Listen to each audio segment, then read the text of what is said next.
안녕하십니까. 1월 25일 아침 김경국TV 시작하겠습니다. 윤석열 대통령이 다음 주 명품백 논란과 관련해서 직접 해명에 나설 것으로 보입니다. 정면 돌파를 선택한 것 같습니다. 윤석열 대통령은 특정 언론, 아마 KBS가 될 것 같습니다. 신년 대담을 통해서 국정 운영 구상을 밝힐 예정인데요. 이 대담을 통해서 김 여사의 논란과 관련해서 직접 해명이 될지 아니면 설명이 될지 그런 방안을 유력하게 검토하고 있다고 합니다. 날짜는 이달 내로 한다고 했으니까 아마 다음 주 월, 화, 수 정도 29, 30, 30일 그 중에 하루가 되지 않을까 이렇게 볼 수 있을 것 같습니다. 윤 대통령은 대담에서 김 여사의 명품 가방 수수 의혹과 관련한 당시 경위를 설명하면서 국민의 이해를 구할 방침인 것으로 그렇게 알려지고 있습니다. 지금 입장에서는 어떻게 그 외의 다른 방법은 생각을 할 수가 없을 것입니다. 그래서 윤 대통령이 당시의 상황을 얼마나 적확하게 설명을 하고 유감 표명은 어느 정도 수준에서 유감을 표명할까, 이런 부분들이 지금 주목받고 있죠. 명품백 사건의 본질은 명백한 몰카 범죄, 이런 부분들을 솔직하게 국민들에게 설명을 하고 또 초기 대응이 미숙했다, 이런 부분에 대해서 유감을 표시하는 정도가 되지 않을까, 이렇게 우선적으로 추측이 되고 있습니다. 근데 만약에 거기서 한 발짝 더 나아간다면 몰카 공작이 분명했지만 그렇다고 하더라도 똑부러지게 거절하지 못했던 그런 부분이 국민들 보시기에 안 좋았을 수도 있다. 그런 부분은 참 유감으로 생각한다. 이 정도 선이 되지 않을까도 추측을 할 수 있을 것 같습니다. 중요한 것은 이번에 윤석열 대통령이 대담을 통해서 국민들의 마음을 얻어내야 한다는 것입니다. 지금 상황에서 국민의 마음을 얻어내기 위해서는 진솔한 상황 설명이 최고의 방법이겠죠. 몰카 범죄에 당한 것이란 부분만 일방적으로 지금 강조하다 보면 또 국민들의 마음을 상하게 하는 그런 우를 범할 수도 있을 것입니다. 그래서 대통령이 정말로 진솔하게 상황을 설명하고 또 자초지종을 이렇게 설명을 한다면 진작 했으면 더 좋았겠지만 늦기는 늦었지만 어쨌든 이 기회에 그런 진솔한 상황 설명을 하고, 그리고 또 선의를 가지고 그 최재형 목사를 만나준 과정, 이런 부분들에 대해서 구체적으로 설명하면 국민들도 그만큼 이해의 폭이 넓어지지 않을까, 이런 생각이 듭니다. 그렇지만 섣불리 사과라는 단어를 입에 올릴 내용은 아닌 것 같습니다. 민주당은 지금 사과라는 단어를 꺼냈다가는 야당이 파놓은 덫에 다시 빠져들게 되는 그런 우를 범할 수도 있습니다. 민주당은 지금 사과라는 단어가 나오기를 눈이 빠지게 기다리고 있죠. 사과를 하면 분명히 검찰 수사 또는 특검을 통해서 진상규명을 하자, 그러면서 또 책임론을 거론하겠죠. 좌파 언론을 통해서 대대적인 총공격에 나설 것입니다.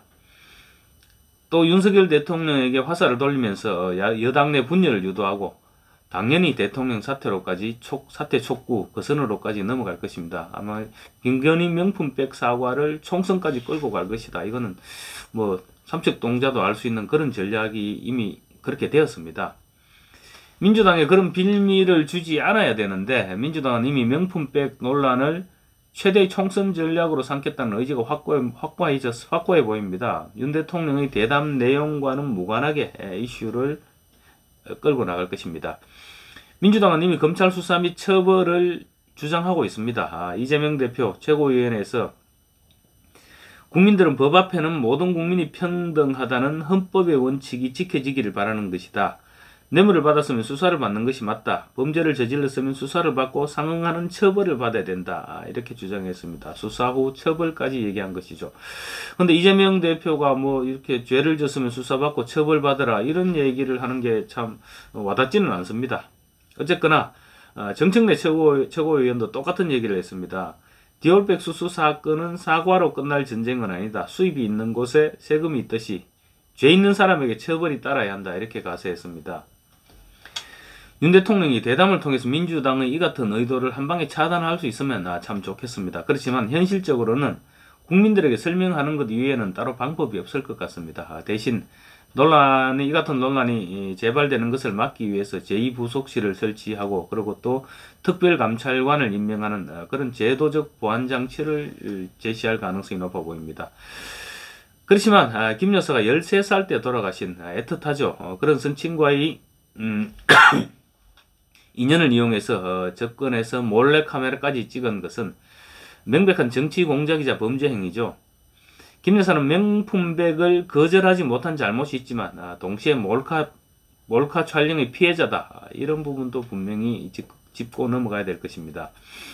사실 김 여사는 윤석열 대통령이 대통령 후보가 되는 그 시점부터 줄곧 줄리니 도이치모터스니 성형이니 또 학력 위조니 온갖 공격들로 악마화 당해왔죠. 그리고 틈만 나면 마녀 사냥의 대상이 되기도 했습니다. 그래서 많이 위축되어 왔던 것도 사실입니다. 그렇지만 당장 문재인 전 대통령의 부인 김정숙 여사 한번 생각해 볼까요?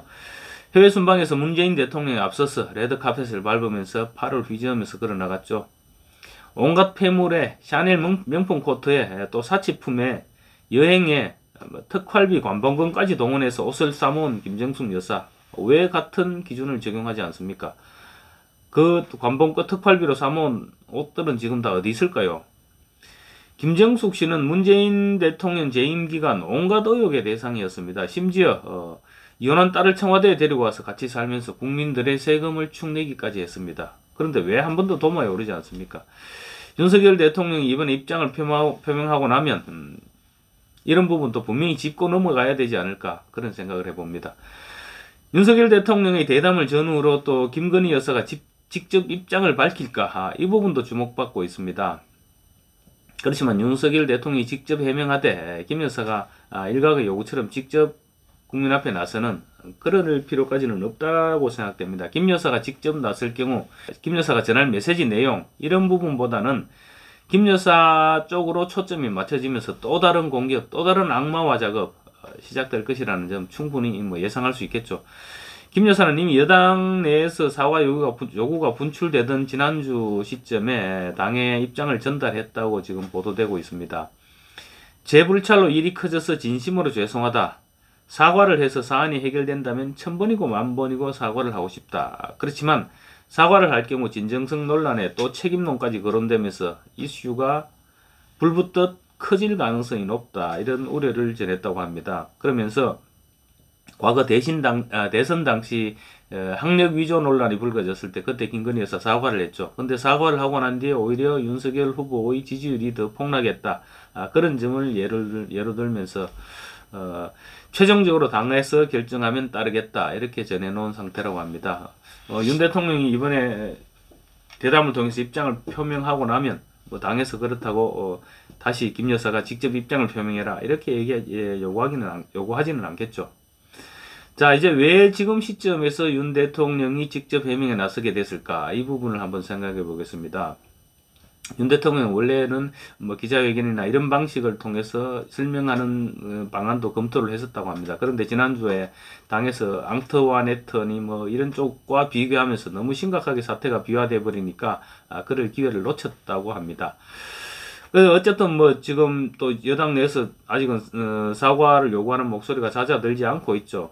그리고 또 국민들의 감정도 생각해야 되고요. 그래서 어떤 형식으로든 직접적 입장 표명이 불가피하다, 그런 여론이 높아졌기 때문에 지금 이제 직접 나서기로 했다, 그렇게 보면 되겠죠.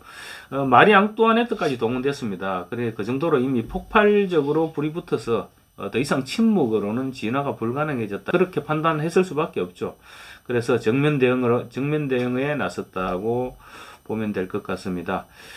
김건희 여사 명품백 논란의 전모는 북한을 드나들던 간첩 혐의가 있는 최재형이란 목사가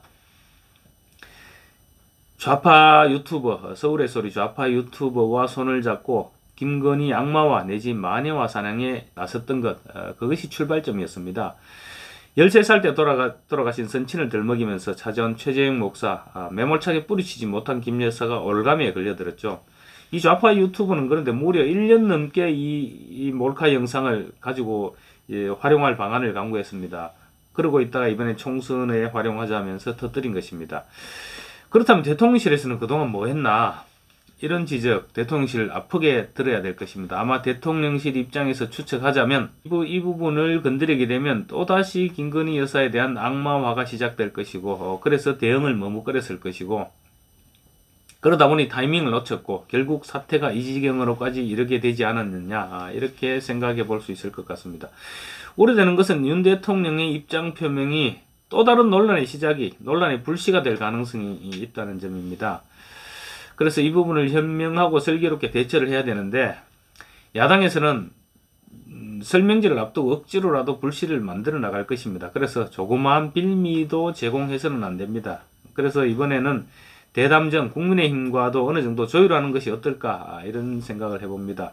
마침 윤 대통령이 언론사와 대담하기 전에 한동훈 비대위원장과 다시 회동하는 방안을 추진 중이라고 이렇게 언론에서 보도되고 있습니다. 회동이 성사된다면 대담 내용 그런 부분에 대해서 한동훈 위원장과 좀 입장 조율이 있을 수 있겠죠. 그래서 한 위원장의 의견도 반영하는 그런 모양새를 취하면 당정 갈등의 큰 걸림돌은 일단 사라지게 될 것입니다. 그리고 또 대통령실과 당의 관계도 예전처럼 일방적으로 대통령실에서 끌고 가는 그런 관계가 아니라 좀 더 수평적인 그런 관계로 자리매김하게 되지 않을까, 이렇게 생각해 봅니다. 감사합니다.